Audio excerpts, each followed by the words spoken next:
بسم الله الرحمن الرحيم نحمده ونصلي ونسلم على رسوله الكريم أما بعد باب في تخفيف الصلاة. یہ باب ہے نماز مختصر پڑھانی چاہیے اور نماز ہلکی پڑھانی چاہیے۔ یہاں پہ جو روایت لے کر آ رہے ہیں وہ روایت پہلے گزر چکی ہے، البتہ اس کے حوالے سے مفصل کلام بھی گزر چکا ہے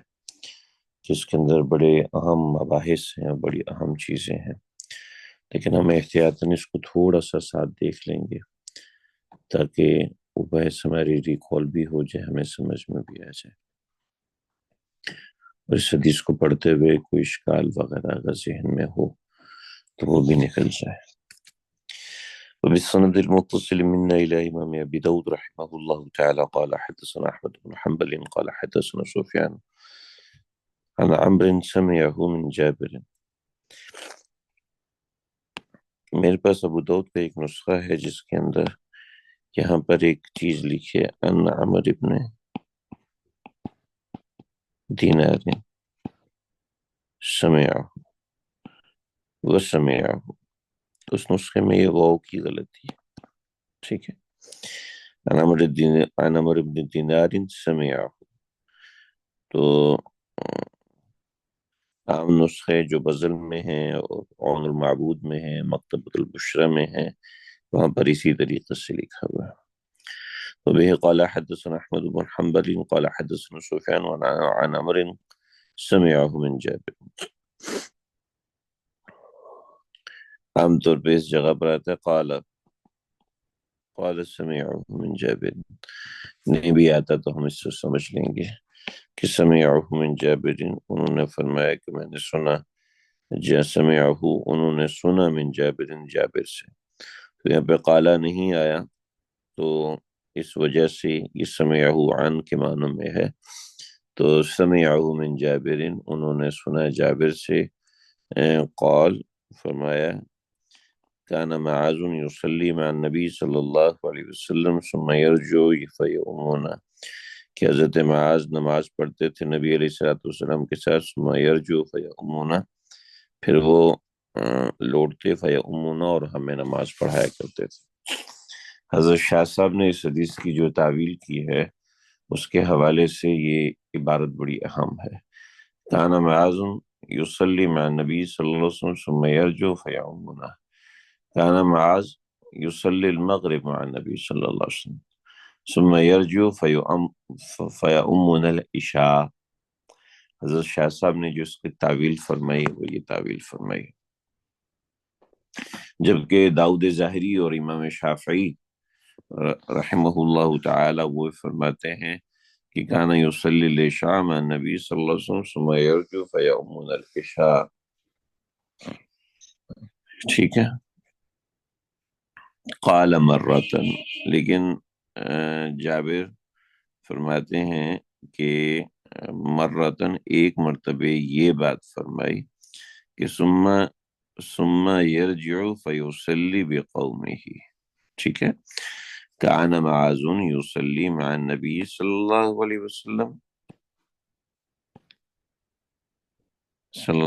وسلم، اس کے بعد جو اگلا جملہ فرمایا ثم یرجع فیصلی بقومہ، پھر وہ لوٹتے قوم کی طرف، فیصلی بقومہ، پھر اپنی قوم کو نماز پڑھاتے تھے۔ تو کان معاذ، یہ معاذ نہیں ہے، معاذ ہے، میں بھی غلط پڑھتا ہوں اس لفظ کو، میری زبان پہ معاذ چڑھا ہوا ہے کہ مدرسے آنے سے پہلے ہم لفظ کو معاذ بولتے، وہ زبان پہ ایسا چڑھا کہ اترتا ہی نہیں، بڑی غلطیاں پکڑی استادوں نے مگر یہ نکلتا نہیں ہے۔ کان معاذ یصلی مع النبی صلی اللہ علیہ وسلم ثم یرجع فیؤمنا، یہ ایک روایت ہے، یعنی ایک مرتبہ یہی جملہ کہا گیا، ٹھیک ہے۔ قال مرتن، مگر ایک مرتبہ یہ بھی روایت ہے کہ ثم یرجع فیصلی بقومہ۔ اب کیا ہوا؟ اب یہ ہوا کہ فأخر النبی صلی اللہ علیہ وسلم لیلۃ الصلاۃ، نبی علیہ الصلوۃ والسلام نے ایک رات عشاء کی نماز کو تاخیر سے پڑھا، ایک رات نماز تاخیر سے پڑھی۔ قال مرتن العشاء، اور ایک مرتبہ اس کی وضاحت کی کہ وہ لیلۃ الصلاۃ وہ ایک مرتبہ عشاء کی نماز ہے، ٹھیک ہے۔ یعنی اس روایت کو اس طرح سمجھا جائے گا، فاخر نبی صلی اللہ علیہ وسلم لیلۃ الصلاۃ وقال مرتن العشاء، اس عشاء سے، اس صلاۃ سے مراد جو ہے وہ عشاء کی نماز مراد ہے۔ لیکن یہ مراد ہے یا نہیں ہے، یہ فیصلہ ہم نہیں کر رہے، یعنی محدث امام ابو داؤد کہہ رہے ہیں کہ میں نہیں کر رہا، کہہ رہے ہیں کہ قال مرتن، راوی نے کہا ہے کہ مرتن عشاء، ایک مرتبہ لیلۃ الصلاح کا ذکر کیا، اور ایک مرتبہ فاخر النبی صلی اللہ علیہ وسلم العشاء، ٹھیک ہے۔ تو ایک دفعہ یہ روایت ہے لیلۃ الصلاح، اور ایک مرتبہ لفظ عشاء ہے۔ کیا احتیاط ہے محدثین کی، اور کیا کمال ہے، آپ محسوس کر رہے ہوں گے کہ محدثین ایک لفظ اپنی طرف سے نہیں بولتے، جو بھی لفظ بول رہے ہیں وہ سند متصل کے ساتھ بول رہے ہیں، اپنا قطعی طور پر کوئی اضافہ نہیں ہے، اگر ہے تو فقہ فی ابوابہ، اس کی سمجھ اس کے باب کے اندر ہے، اس کے علاوہ وہ ایک لفظ اپنی طرف سے نہیں کرتا۔ فصلی معاذ، اب جو آگے قصہ ہوا پریشان کن وہ یہ کہ فصلی معاذ مع نبی صلی اللہ علیہ وسلم، حضرت معاذ نے نبی علیہ الصلوۃ والسلام کے ساتھ نماز پڑھی، اور ثم جاء یؤم قومہ،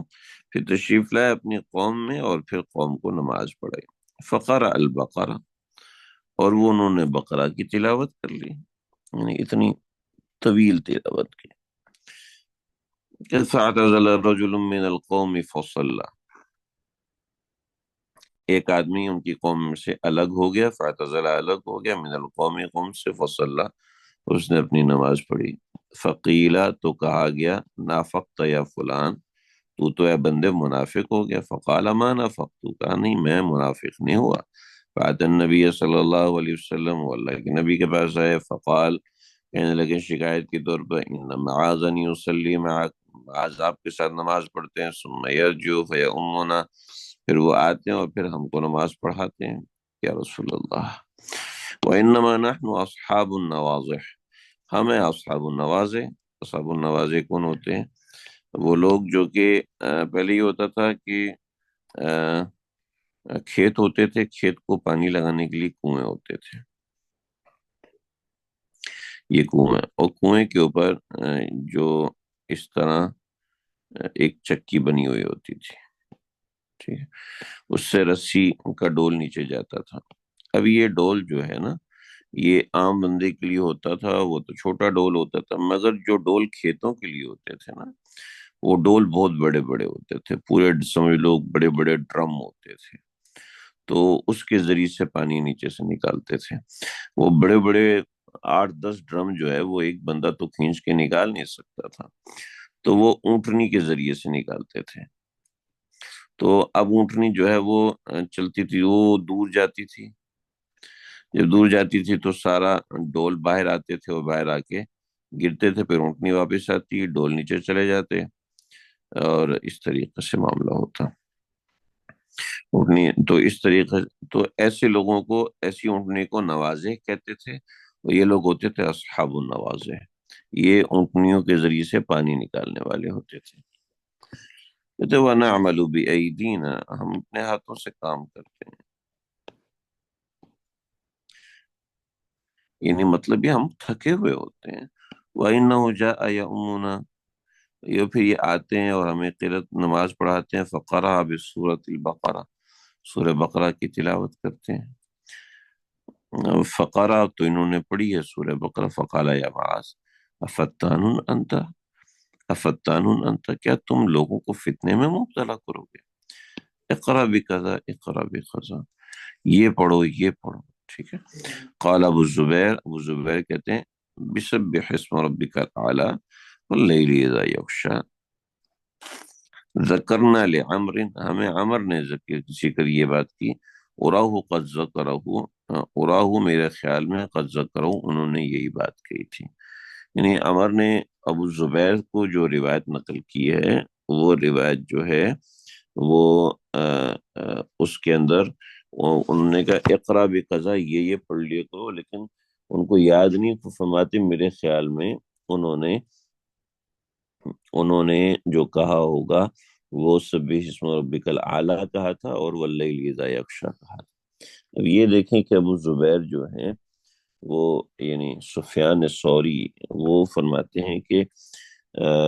یہ الفاظ جو ہے میرے خیال میں یہ الفاظ ہیں، تو اس کو بھی اس حساب سے ذکر فرما۔ اللہ اکبر کبیر، کیا ان محدثین کی احتیاط ہے، اور کیا ان کا کمال ہے کہ یہ لوگ کتنے یعنی محتاط ہو کے معاملہ کرتے ہیں۔ بھی یہ روایت سمجھ میں آئے گی آپ حضرات؟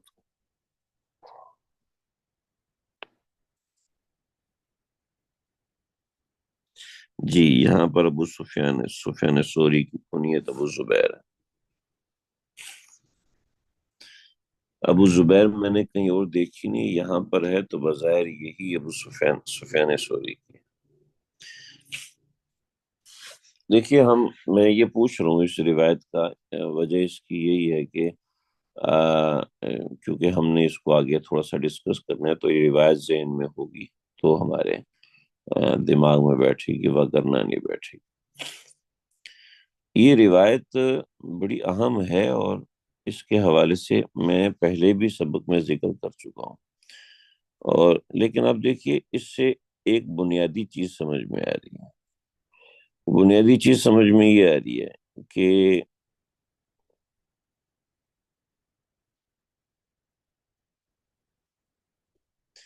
بنیادی چیز سمجھ میں آ رہی ہے کہ امام کا ایک جگہ پر فرض پڑھنا اور دوسری جگہ پر جا کے فرض پڑھنا یہ درست ہو نہیں سکتا، یعنی ایک نماز ایک دن میں دو مرتبے نہیں پڑھی جا سکتی، یعنی میں یہاں پر بھی فرض پڑھوں پھر وہاں بھی جا کے فرض پڑھاؤں، یعنی ایک وقت میں میں یہاں فرض پڑھاؤں پھر دوسری مسجد میں جا کے پھر وہاں پر بھی فرض پڑھاؤں،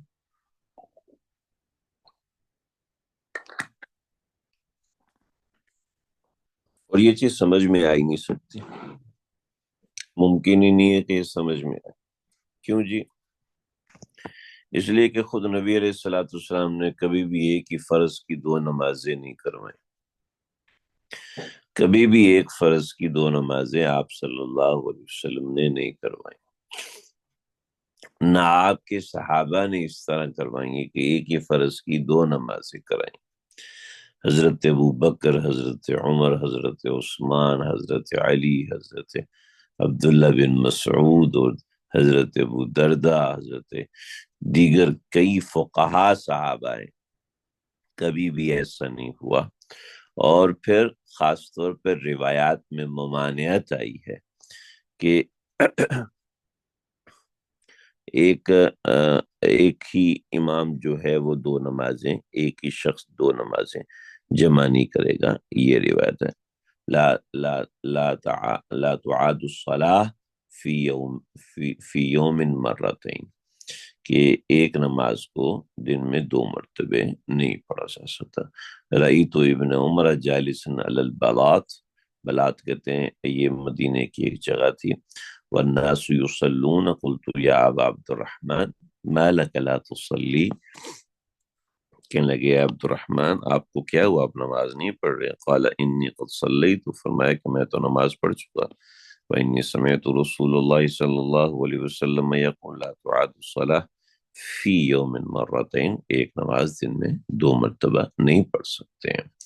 تو یہ بات بالکل واضح ہے، اور یہ بات دو دو چار کی طرح واضح ہے، لیکن اس کے حوالے سے جو بنیادی بات ہے وہ حضرت معاذ بن جبل رضی اللہ تعالیٰ عنہ تو ایسا معاملہ کر رہے ہیں، اور حضرت معاذ بن جبل جلیل القدر صحابہ میں سے ہیں، اور نبی علیہ الصلوۃ والسلام کے معاملہ کے جلیل القدر صحابی ہیں، تو یہ بڑی تفصیل ہے اس کے اندر، اس تفصیل کو میں ذکر کر دوں گا۔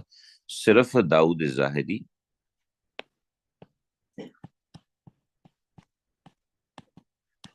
اور امام شافعی اس روایت کی یہ تعویل کرتے ہیں کہ یہ آپ صلی اللہ علیہ وسلم کے ساتھ جو ہے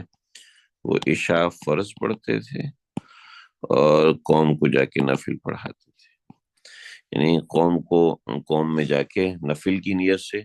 تو صلاۃ المفترض خلف المتنفل جائز ہے امام شافعی کے نزدیک۔ اب یہ دیکھیے اس حدیث میں کہیں بھی تصریح نہیں ہے کہ وہ فرض پڑھتے تھے وہاں بھی جا کے وہاں جا کے نفل پڑھاتے تھے، تو اس لحاظ سے یہ حدیث کسی بھی حساب سے صریح نہیں بن رہی، بلکہ معلول ہو رہی ہے ایک حساب سے کہ معنن اس روایت میں کہیں فرض کا ذکر نہیں ہے۔ چنانچہ میں ایک مرتبہ چونکہ عرب میں آج کل دبئی چلے جائیں یا سعودی چلے جائیں تو وہاں عام طور پہ یہ ہوتا ہے کہ جب نفل پڑھنے والے کے پیچھے فرض والا اپنی نماز کی نیت کر لیتا تو چلو جی۔ تو مجھے کوئی اس حساب سے بات ہوئی تو انہوں نے مجھے کہا کہ اما تعرف حدیث معاذ، اما تعرف حدیث معاذ، معاذ کی حدیث آپ کو نہیں پتا تھا؟ میں نے کہا فی حدیث معاذ لیست موجود انہ هو المتنفل، کہ حضرت معاذ متنفل تھے۔ تو کہنے لگا کہ میں دیکھوں گا کتابوں میں نے کہا کھنگال لوگ کہیں حضرت معاذ کے متنفل ہونے کی تصریح ہو جائے۔ میں نے کتب ابن حجر فی فتح الباری کہ انہ متنفل، کہ وہ متنفل تھے، مگر لیس لہ سند نہیں ہے اس کی، کوئی اس کے لیے اسناد نہیں ہے، کوئی اس کے لیے ایسی چیزیں ہیں نہیں۔ تو جب ابن حجر عسقلانی جیسا محدث اس کی سند نہیں کر سکا کہ حضرت معاذ ابن جبل نفل کی نیت سے پڑھا کرتے تھے تو بات ہی ختم ہو گئی۔ دیگر حضرات اکابر نے بہت ساری باتیں کی ہیں، میں یہ محارب دثار اور اس طرح کا تفرد ہے، مگر یہ ساری باتیں بڑی اہم ہیں۔ آپ حضرات کو میں یہ بھیج دوں گا، آپ اس کو لازمی دیکھ لیجئے گا۔ درس ترمذی جلد نمبر 2 ہے، صفحہ نمبر 370 ہے۔ البتہ حضرت نے جو بات لکھی ہے، میں جو خاص طور پہ حدیث دکھانا چاہ رہا ہوں، یہ صفحہ جو میں نے کھولا اس کی بنیادی وجہ یہ ہے کہ حضرت معاذ بن جبل رضی اللہ عنہ کی حدیث کے حوالے سے جو توجیحات کی ہیں وہ توجیحات بڑی زبردست ہیں۔ میں نے پچھلے سبق میں جب یہ حدیث اصلاً گزری تھی وہاں یہ توجیحات نہیں کی تھی، آج جو توجیحات کر رہا ہوں یہ توجیحات بڑی زبردست ہیں، اور آپ حضرات کو حدیث سے ہی سمجھ میں آئی ہو تو انشاءاللہ بہت اچھا ہوگا۔ دیکھیں مختلف توجیحات کی گئی ہیں، اور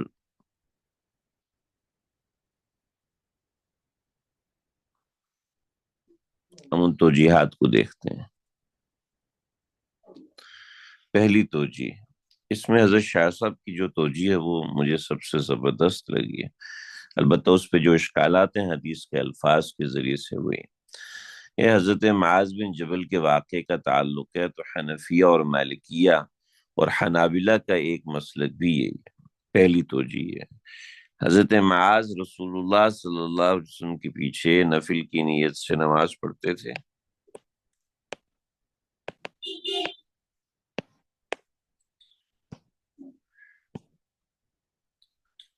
اور اپنی قوم کو بنیت فرض نماز پڑھاتے ہوں گے، ٹھیک ہے۔ تو دارالقطنی میں زیادتی اور بیہقی میں وہی لہو تطوع ولہم فریضہ، یہ دارالقطنی میں اس کی توجیہ ہے، مگر میں نے آپ سے عرض کیا کہ دارالقطنی بیہقی نے وہی لہو تطوع ولہم فریضہ، تو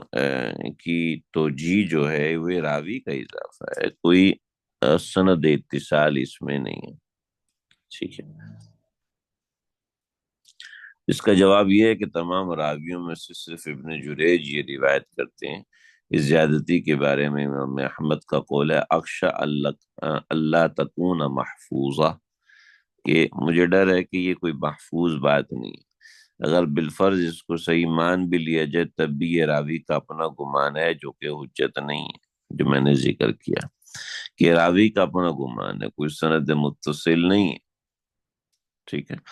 ایک توجہ یہ کی گئی کہ بالفرض ثابت بھی ہو جائے کہ حضرت معاذ بنیت نفل امامت کرتے تھے،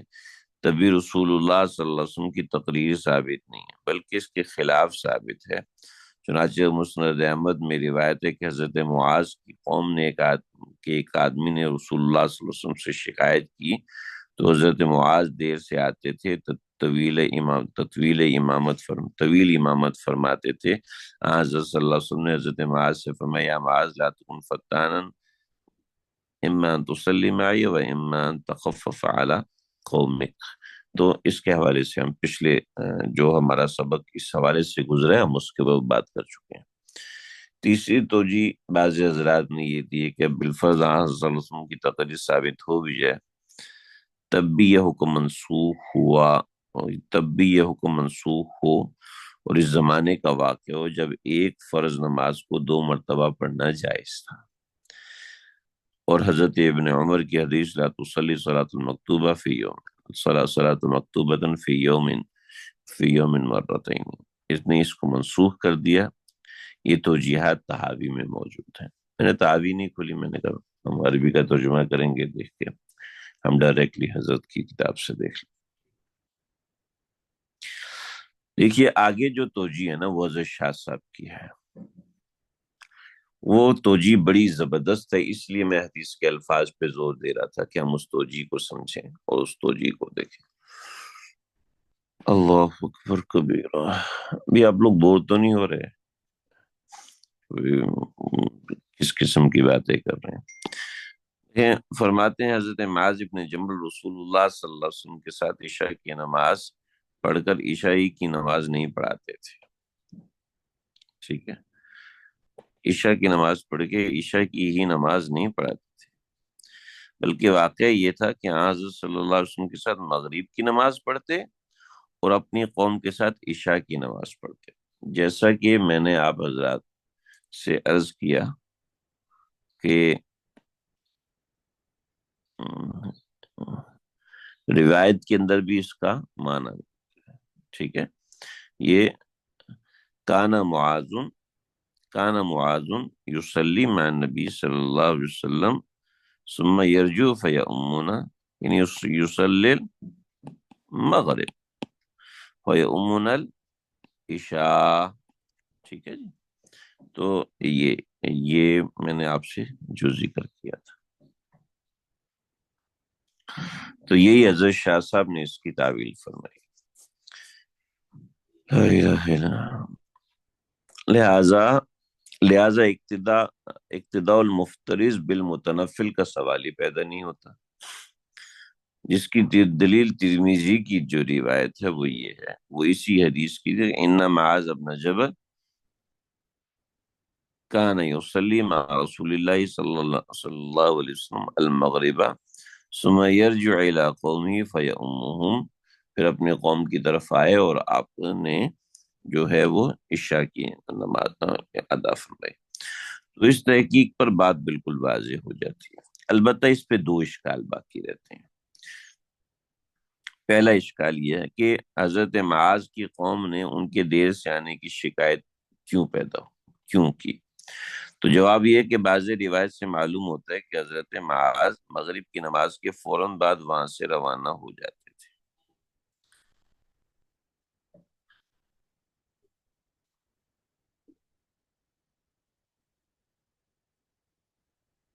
یہ حضرت معاذ مغرب کی نماز کے فوراً بعد روانہ نہیں ہوتے، بلکہ کچھ وقت حضرت صلی اللہ علیہ وسلم کی خدمت میں گزارنے کے بعد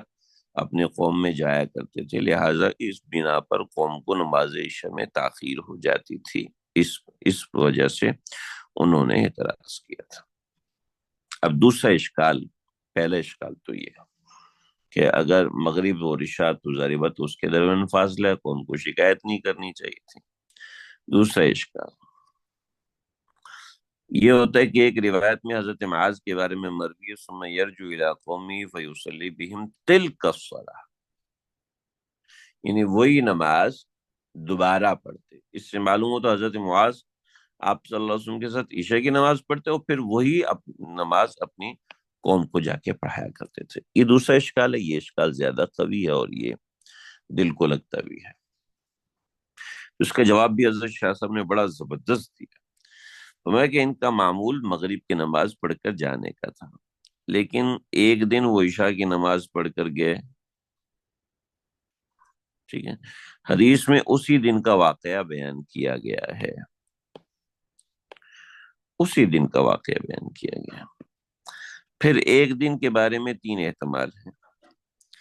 ایک یہ کہ اس دن انہوں نے اپنے قوم کو نماز نہ پڑھائی ہو، فَيُصَلِّ بِهِمْ تِلْكَ الصَّلَاةَ کا مطلب یہ ہو کہ اگلے دن اسی نماز کی امامت کی ہو، یہ احتمال ہے۔ اذا ورد الاحتمال بطل الاستدلال، جب ایک بات میں احتمالات آ جاتے ہیں تو پھر استدلال باطل ہو جاتا ہے، کیونکہ وہ جو استدلال ہے وہ احادیث کے خلاف ہے، تو جب احادیث کے خلاف بھی ہے اور اس میں احتمالات بھی ہیں تو پھر اس سے حجت کرنا یہ کیسے درست ہو سکتا ہے۔ دوسرا احتمال، اسی روز اپنی قوم کو نماز پڑھائی ہو لیکن حضور صلی اللہ علیہ وسلم کے ساتھ بنیت نفل شرکت کی ہو، قوم کے ساتھ بنیت فرض شرکت کی۔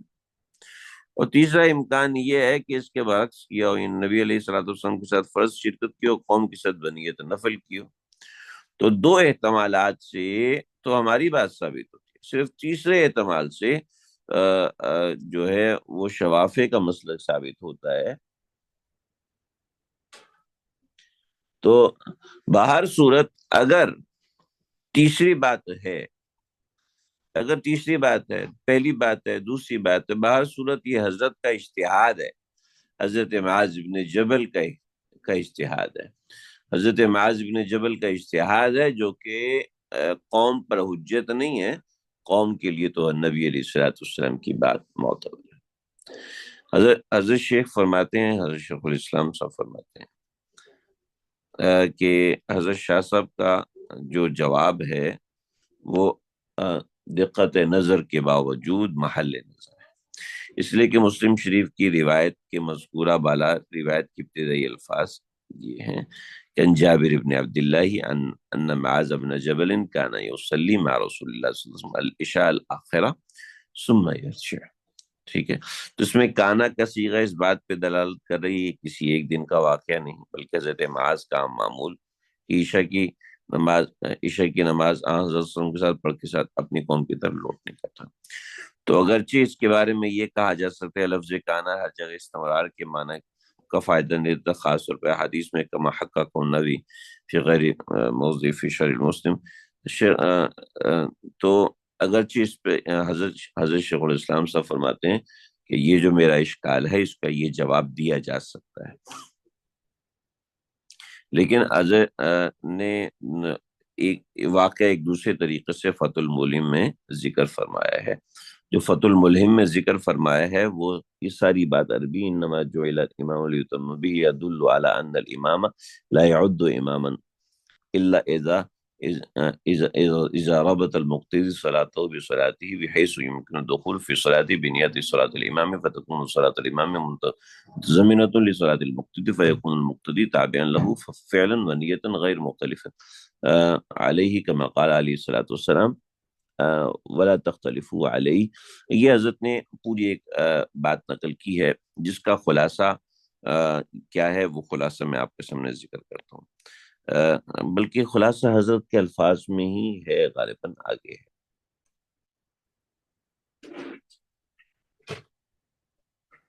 یہ حضرت کے الفاظ میں یہ ذکر کیا کہ فرمایا کہ پھر یہ بات ظاہر ہے کہ مقتدی کو امام کی مکمل اقتداء کا جو حکم ہے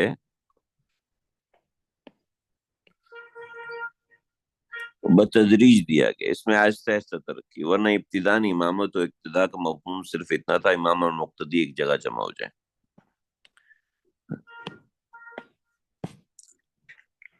اس کے بعد اگلے مرحلہ پر مقتدی کے افعال کو امام کے افعال کے متعلق قرار دے کر معمومین اور امام کی نماز کو ایک کر دیا۔ مقتدی کو افعال صلاۃ میں امام کی مخالفت سے روک دیا، یہاں تک کہ کرج جیسے اہم رکن صلات میں بھی دونوں شریک کر کے ان دونوں کے درمیان مکمل اتحاد پیدا کر دیا۔ تکمیل تمام مطابقت معمول الامام کے تدریجی مراحل پر سنن نبی دور میں ابن ابی لیلہ کی روایت دال ہے، کما ذکرت فی المتن۔ حدیث کا حاصل یہ ہے کہ شروع میں مسبوق آ کر، یہ جو بات ہے بڑی زبردست ہے جو علامہ شبیر احمد عثمانی نے فتح الملم میں لکھی ہے، یہ تکملہ کی عبارت نہیں ہے، فتح الملم کی بات، تکملہ فتح الملم آگے کا ہے کہ جماعت میں شریک رفقا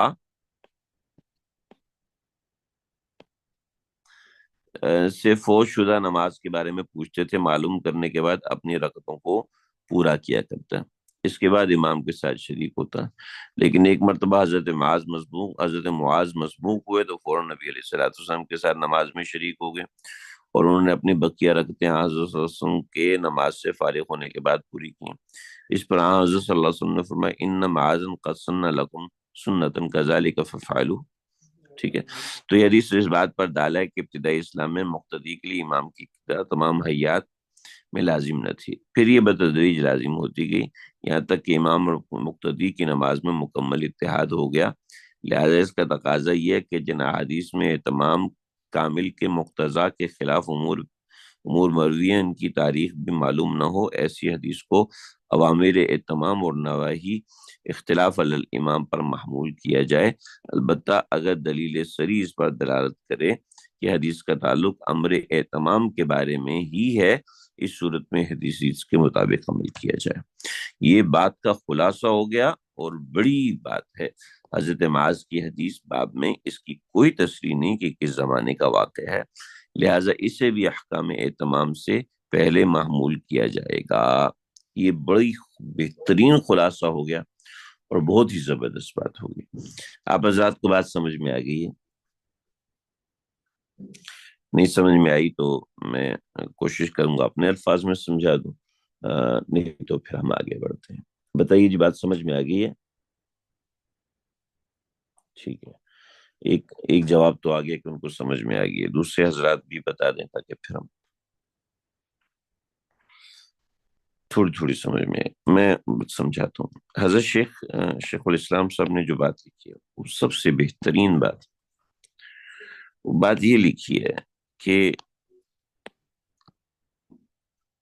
یہ ٹھیک ہے، میں سمجھاتا ہوں اس کو۔ بات یہ ہے کہ امام کی اقتداء تدریجن ہوئی ہے۔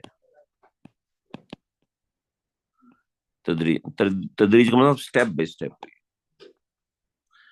فرسٹ سٹیپ اس کا یہ تھا امام کی اقتداء کا کہ سب لوگ جمع ہو جاتے تھے، ایک پریمیسز میں جمع ہو جاتے تھے اور اپنی اپنی نماز پڑھتے تھے، یہ فرسٹ سٹیپ تھا۔ سیکنڈ سٹیپ یہ تھا، سٹیپ نمبر 2 یہ تھا کہ امام جو ہے وہ نماز میں کھڑا ہوتا، پیچھے لوگ صف بنا لیتے اور امام نماز پڑھاتا، سب لوگ پیچھے اپنے حساب سے نماز پڑھتے۔ اپنے حساب سے نماز کیسے پڑھتے؟ ایسے پڑھتے کہ امام نماز پڑھا رہا ہے تو پیچھے بندہ آیا، ایک آدمی آیا، ہاں بھی کون سی رکعت چل رہی ہے؟ یا دوسری رکعت چل رہی ہے، چلو ٹھیک ہے میں پہلی رکعت پڑھتا ہوں۔ ٹھیک ہے، نماز کے درمیان کھڑے ہوئے بات کریں، امام کہتے مجھے شک ہو گیا، 1 رکعت پڑھی 2 رکعت پڑھی، ٹھیک ہے، اس طریقے سے یہ سیکنڈ سٹیپ ہوا۔ ٹھیک ہے، پھر تھرڈ سٹیپ یہ ہوا کہ امام جو ہے وہ اپنی نماز کو مکمل کر رہا ہے اور دوسرے لوگ امام کے تابع ہیں، یعنی اس طرح تابع ہیں کہ اب وہ فاتحہ بھی نہیں پڑھیں گے، اب وہ قرات بھی نہیں کریں گے۔ ٹھیک ہے، اب اس میں اختلاف ہے کہ قرات کریں گے اور فاتحہ، قرات نہیں کریں گے فاتحہ پڑھیں گے، اور امام صاحب فرماتے ہیں نہ فاتحہ پڑھیں گے نہ قرات کریں گے۔ تو یہ سٹیپ بائی سٹیپ، یہ تھرڈ سٹیپ ہے۔ ٹھیک ہے، تو اس سے سمجھ میں آیا کہ سٹیپ بائی سٹیپ امام اور مقتدی دونوں کا جوڑ بنتا ہے، سٹیپ بائی سٹیپ جوڑ بنتا ہے۔ تو سٹیپ بائی سٹیپ جوڑ بنتا ہے تو ظاہر بات ہے اس زمانے کی جو روایت ہے وہ اس زمانے کے اوپر نہیں لگی، تو ہمارے حساب سے حضرت معاذ کی حدیث ثابت ہے۔ حضرت معاذ جو ہے وہ فرض پڑھ کے ادھر جا کے فرض پڑھاتے تھے، مگر اب یہ روایت کس زمانے کی ہے؟ ابتدا کے زمانے کی ہے یا انتہا کے زمانے کی ہے؟ اس طرح کی کوئی بات مروی نہیں ہے۔ جب اس طرح کی کوئی بات مروی نہیں ہے، انتہا کے زمانے کی ہو نہیں سکتی، ٹھیک ہے۔ وجہ اس کی ہے کہ 7 ہجری میں حضرت معاذ ابن جبل کو بھیجا اور فرمایا کہ معاذ، 7 ہجری میں نہیں، یعنی آپ نے اپنے انتقال سے کچھ عرصہ قبل حضرت معاذ ابن جبل کو بھیجا تھا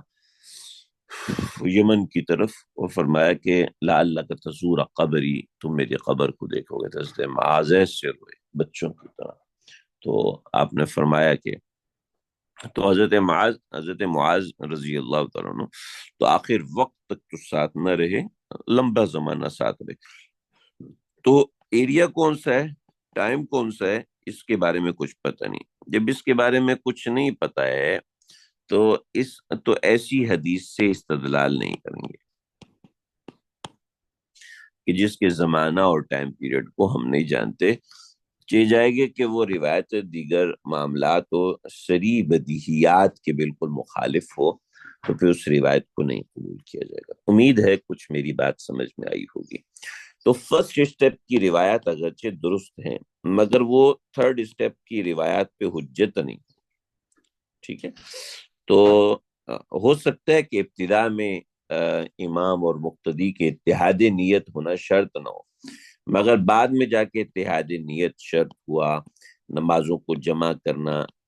کی ممانعت ہوئی، تو اس کے اوپر یہ حدیث حجت نہیں بن سکتی کہ وہ احادیث تصریح والی ہے۔ لا الہ الا اللہ۔ جی کچھ سمجھ میں آیا جی، ٹھیک ہے جی، جزاک اللہ خیر۔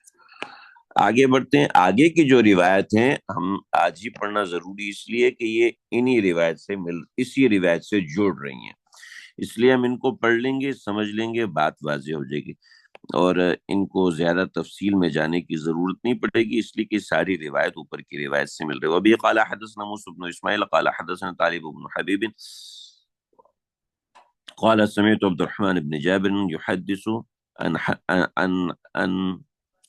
عن حزم بن ابي كعب انه اتى معاذ بن جبل وهو يصلي بقوم صلاة المغرب في هذا الخبر، انه اتى معاذ بن جبل، حضرت معاذ بن جبل آئے، وهو يصلي بقوم صلاة المغرب في هذا الخبر، یعنی اس روایت کے اندر انہوں نے صلاۃ مغرب پڑھی۔ فقال قال رسول اللہ یا معاذ لا تكن فتانا، پھر پوری روایت ذکر فی ہے، فإنه يصلي وراءك الكبير والضعيف وذو الحاجة والمسافر، تیرے پیچھے نماز پڑھنے والے بوڑھے ہوتے ہیں، بڑے ہوتے ہیں، حاجت والے ہوتے ہیں، مسافر لوگ ہوتے ہیں۔ یہ روایت واضح ہے، مگر اس کے اندر مغرب کی تصریح ہے، اس کو ہم سمجھ چکے۔ وبی قال حدثنا عثمان بن شیبہ قال حدثنا حسین بن علی قال عن زید بن سلیمان عن نبی صالح عن بعض اصحاب النبی صلی اللہ علیہ وسلم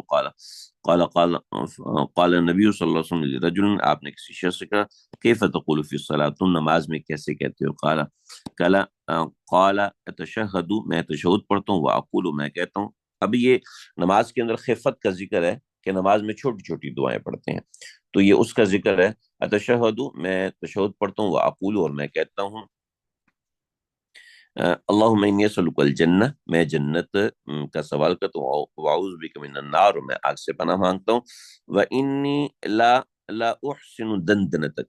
میں آپ کا جو گنگنانا ہے، جو آپ آہستہ آہستہ بول رہے ہوتے ہیں، میں اس کو اچھے سے نہیں سن سکتا۔ انی لا احسن دندنتک، میں آپ کا جو سرگوشی ہے وہ میں نہیں سن سکتا، نہیں سن پاتا، یعنی آپ جو آہستہ آہستہ بول رہے ہوتے ہیں وہ مجھے سنائی نہیں دے رہا ہوتا۔ ولا دندنت معاذ، اور نہ ہی حضرت معاذ بن جبل رضی اللہ عنہ کا جو جو سرگوشی ہے وہ میں سن نہیں سکتا۔ فقال النبی صلی اللہ علیہ وسلم حولها ندندن، ہم اسی کے آگے پیچھے کی بات کر رہے ہوتے ہیں، ہم اسی کے آگے پیچھے کے کلمات کہہ رہے ہوتے ہیں، یعنی جس طرح کے کلمات تم کہہ رہے ہو تو اسی طرح کے کلمات ہم کہہ سکتے ہیں، کہہ رہے ہوتے ہیں، اور اسی روایت کو آگے بھی ذکر فرمایا۔ دیکھیے تھوڑا سا اوپر کی روایت اور اس روایت میں تھوڑا سا فرق، ولا دندنت معاذ، ٹھیک ہے۔ فقال النبی صلی اللہ علیہ وسلم حولہا ندندن، ہم بھی اسی طرح کے کلمات کہتے ہیں، حولہا یعنی اسی کے دائیں بائیں کی بات ہم کر رہے ہوتے ہیں، جیسے ہم رب جعلنی مقیم الصلاۃ ومن ذریتی ربنا وتقبل دعا، ہم یہ پڑھتے ہیں ربنا آتنا فی الدنیا حسنہ وفی الآخرۃ حسنہ وقنا عذاب النار ربنا فاغفر لنا ذنوبنا وکفر عنا سیئاتنا وتوفنا مع الابرار، تو یہ ہم الفاظ پڑھ رہے ہوتے ہیں، تو حولہا ندندن ہم بھی اسی طرح کے کلمات کی سرگوشی کر رہے تھے۔ وبہ قال حدثنا حولہ ندندن انی و معاذ حول ہاتین، ہم بھی ان دو کلمات کے درمیان کی بات ہی کر رہے ہوتے ہیں، حول ہاتین کہ اللہم انی اسألک الجنہ یہ پہلی ہے، واعوذ بک من النار یہ دوسری ہے، ہم بھی اس کے ان دو جملوں کے دائیں بائیں ہی کہہ رہے ہوتے ہیں، یعنی اسی طرح کی باتیں کہہ رہے ہوتے ہیں۔ اب اس روایت کو پڑھتے ہیں جی۔ وبه قال حدثنا يحيى بن حبيب قال حدثنا خالد بن حارث قال حدثنا محمد بن العجلان عن عبيد الله بن مقسم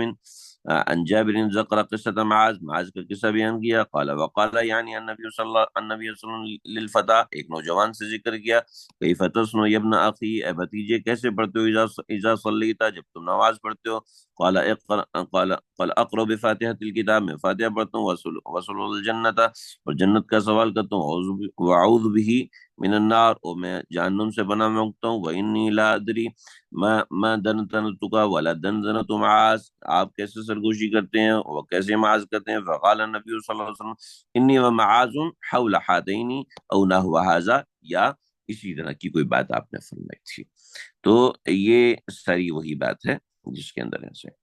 حضرت حدیث معاذ اور حدیث معاذ کے حوالے سے چیزیں۔ وبه قال حدثنا عن نبي عن مالك عن ابي زناد عن الاعرج عن ابي هريره رضي الله عنه ان النبي صلى الله عليه وسلم اذا صلى احدكم للناس، جب تم میں سے کوئی لوگوں کو نماز پڑھائے فليخفف فان فيهم الضعيف والسقيم والكبير، کہ نماز آہستہ ہلکی پڑھاؤ، فان فيهم الضعيف والسقيم والكبير، کیونکہ اس میں ضعیف ہوتے ہیں، بیمار ہوتے ہیں اور بوڑھے ہوتے ہیں، بڑی عمر کے لوگ ہوتے ہیں، وَإِذَا صَلَّى لِنَفْسِهِ فَلْيُطَوِّلْ مَا شَاءَ، اور جب تم اکیلے نماز پڑھو تو پھر جتنی چاہے لمبی کرو، تمہیں اس میں کوئی ممانعت نہیں ہے۔ اسی طرح کی روایت، آخری روایت آج کی ہماری، وبه قال حدثنا حسن بن علي قال حدثنا عبد الرزاق قال انبانا معمر عن الزهري عن ابن المسيب وابي سلمة عن ابي هريره رضي الله عنه ان النبي صلى الله عليه وسلم قال اذا صلى احدكم للناس فليخفف، جب آپ لوگوں کو نماز پڑھیں تو ہلکی نماز پڑھیں، فإن فيهم السقيم والشيخ فإن فيهم السقيم والشيخ الكبير وذا الحاجة، اس لیے کہ اس کے اندر بوڑھے لوگ ہوتے ہیں، بیمار لوگ ہوتے ہیں اور ضرورت مند لوگ ہوتے ہیں، ان لوگوں نے کہیں نہ کہیں جانا ہوتا ہے۔